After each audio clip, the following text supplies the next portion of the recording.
கிறிஸ்துவுக்குள் மிகவும் அன்பான சகோதர சகோதரிகளே, ஆண்டவராகிய இயேசு கிறிஸ்துவின் உன்னதமான பரிசுத்த நாமத்தில் உங்களை அன்போடு வாழ்த்துகிறேன்.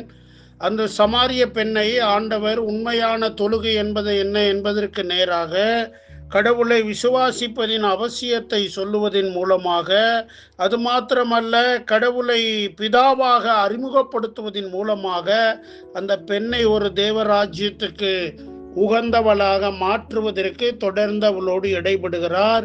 அந்த பெண்ணுடைய இருதயத்தை ஆண்டவர் அறிந்திருந்தார். நீங்களும் நானும் ஆண்டவருடைய ஊழியத்திலே ஜனங்களை சந்திக்கும் போது அவர்களுடைய இருதயத்திற்கு ஏற்ற ஒரு செய்தியை நாம் கொடுக்க வேண்டும். அவருடைய இருதயத்தை அறிந்து கொள்ள பரிசுத்த தேவன் நமக்கு வெளிப்படுத்தினால் ஒழிய நாம் ஒருவருடைய இருதயத்தை அறிந்து கொள்ள முடியாது. ஆண்டவர் அந்த பெண்ணுடைய இருதயத்தை, அவளுடைய வாழ்க்கையை தம்முடைய ஆவியில அறிந்தவராய் அவளை சரியான ஒரு சத்தியத்துக்குள்ளே வழி நடத்துகிறார்.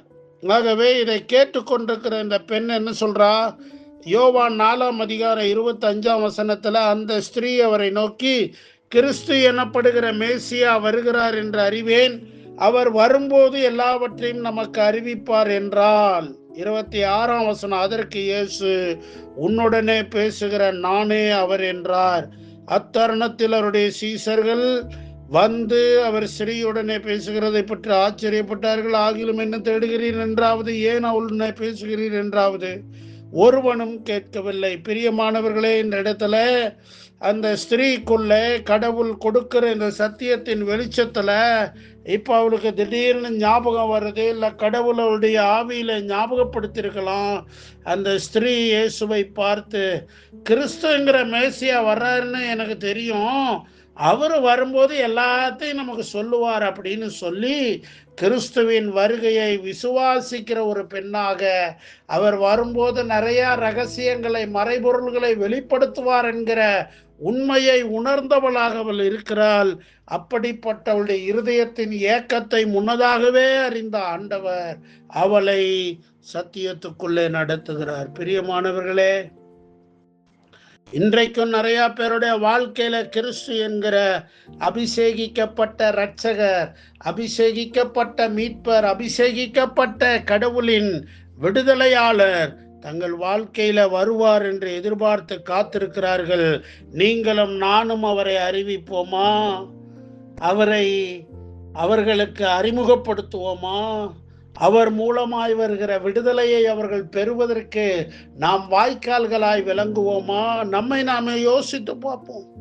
அதற்கு இயேசு, உன்னுடனே பேசுகிற நானே அவர். பாருங்க பிரியமானவர்களே, மேசியாதான் தான் கூட பேசுறாருன்னு அந்த பெண்ணுக்கு தெரியாது.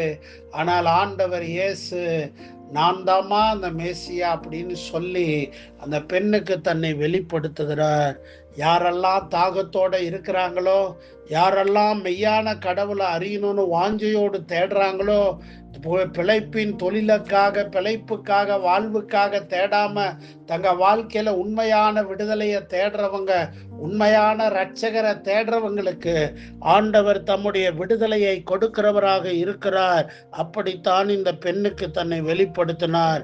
அப்பதான் அவருடைய சீசர்கள், சாப்பாடு வாங்க போனவங்க வர்றாங்க.